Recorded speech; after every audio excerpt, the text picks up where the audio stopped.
Trying to divorce a narcissist can be emotionally, financially, and physically exhausting. So you have to do everything you can to be prepared. Narcissists tend to find dirty because in the end, the only thing that they really care about is themselves.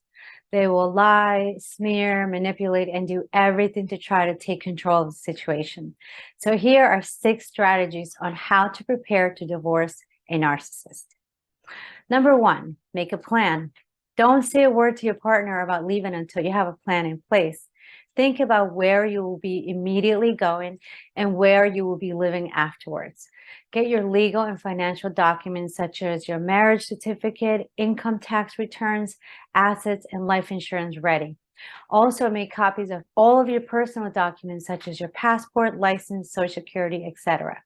Speak to an attorney and or your accountant before you leave, since they will help you identify the complete list of documents you will need and advise you as to what other actions you can take to prevent them from wiping you out financially, hiding assets from you, or shifting ownerships. And enlist a non-judgmental friend or family member to be by your side on the day that you finally leave.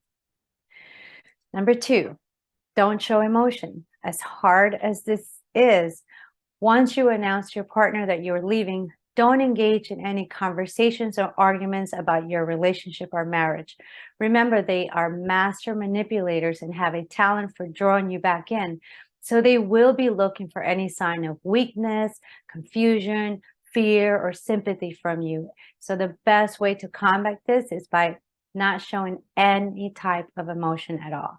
Stand your ground, protect your boundaries, and keep reminding yourself that they will say anything to manipulate you. If you feel that you might fall for it because you have felt sorry for them in the past, or you have a weak spot for them, again, have a good friend that knows the situation present with you. Your partner will most likely hold back while someone else is present. Number 3, limit communication with them. Unless you have children together or something that legally binds you to your spouse, limit the amount of contact you have with them. You don't need to respond to their calls and texts about your relationship or marriage. If possible, go into a modified no contact. Limit the ways they can contact you. For instance, you can delete their social media and block them from seeing or contacting you and yours. When you have legal matters to discuss, such as property or your children, use a co-parenting app, submissible in court, and journal all interactions. If possible, see a third party, such as a lawyer. Number 4, prepare for retaliation. If you've been with your narcissist partner for a long time, you already know that they do not handle not being in control very well and thus will retaliate against you. Think about the ways they might go about this prior to you leaving so that you can prepare yourself in advance. Change passwords and PINs to any of your bank and email accounts, close bank accounts, open new ones, and get to the police station if you need to. In addition, your spouse will do everything from smearing your name to family and friends to try to use your children against you by making you out to be this horrible monster parent for wanting a divorce, and they will blame everything else that's wrong on you. Knowing and recognizing that this is part of the retaliation tactics and a way to try to get back control can help you to prepare you emotionally and help you to stand your ground. Just keep reminding yourself that leaving this marriage is necessary to keep your sanity and to give you and your children a chance for a healthy and happy life. Number 5, get your support team ready. One of narcissists' most favorite and common things to do is to isolate you and possibly ruin your relationships with others. Oftentimes, narcissistic survivors find that they have lost friends and family over the course of their relationship or marriage with a narcissist. However, this doesn't mean that your family and friends don't love you or would not support you in your time of need.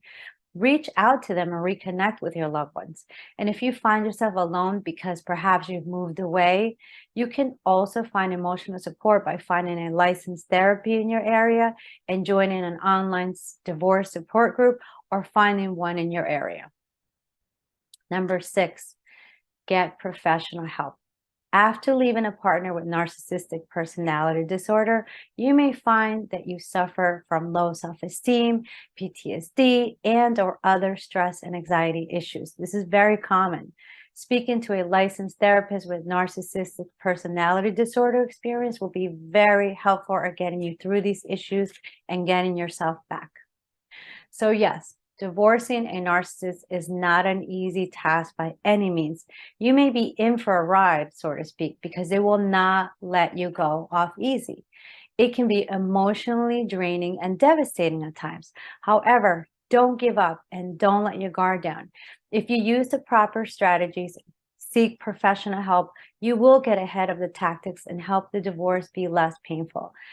And I know that the thought of rebuilding and finding happiness again after divorce may seem impossible right now, but it absolutely is possible. Yes, there will be times of sadness, anger, loneliness, and other emotions, but this is all part of the healing process and will not be permanent. Once you go through the healing process, you can create a new life where you are back in control of it and you can find happiness like you never experienced before. And that's it for today. Thank you so much for watching. As always, please make sure to look at the link below for some free resources. And please find the information regarding no contact and co-parenting apps on my website, www.myselfchili.com. And again, please find a link to a free surviving divorce guide right here below this video or on my website, myselfchili.com. Thanks again, and I will see you next time.